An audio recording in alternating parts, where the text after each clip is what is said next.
ગીર સોમનાથના સૂત્રાપાડામાં તાલુકા કક્ષાનું ગણિત વિજ્ઞાન પર્યાવરણ પ્રદર્શન યોજાયું। ઉદ્ઘાટનમાં પૂર્વ કેબિનેટ મંત્રી જસાભાઈ બારડ સહિત શિક્ષણ સમિતિના પ્રતિનિધિઓ ઉપસ્થિત રહ્યા હતા। આ પ્રદર્શનમાં તાલુકાની કુલ 45 શાળાઓમાંથી 45 કૃતિઓ રજૂ કરવામાં આવી, જેમાં આશરે 90 વિદ્યાર્થીઓએ ઉત્સાહપૂર્વક ભાગ લીધો હતો। દરેક કૃતિ સાથે માર્ગદર્શક શિક્ષકો પણ જોડાયા હતા।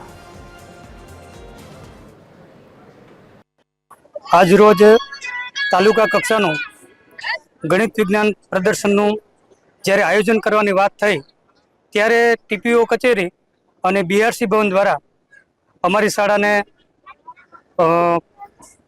મંજૂરી આપવામાં આવી। તે બદલ સૌપ્રથમ તો ડાયટ, બીઆરસી ભવન અને ટીપીઓ કચેરીનો આભાર પણ માનું છું કે આવડું આયોજન કરવાની અમને જવાબદારી સોંપવામાં આવી। કચેરી વતી સૌનો આભાર માનું છું। ખાસ કરીને એવી કોઈ કૃતિઓ રજૂ કરી છે વિદ્યાર્થીઓએ એ સૌનું આકર્ષણ કેન્દ્ર છે। અત્યારના સમયની અંદર સ્ટેમ લેબ અંતર્ગત સાયન્સ, ટેકનોલોજી, મેથેમેટિક્સ અને એન્જિનિયરિંગને લગતી કૃતિઓ જે છે અને વિકસિત ભારત અને આત્મનિર્ભર ભારત થીમ અંતર્ગત બાળકો દ્વારા કૃતિઓ રજૂ કરવામાં આવી।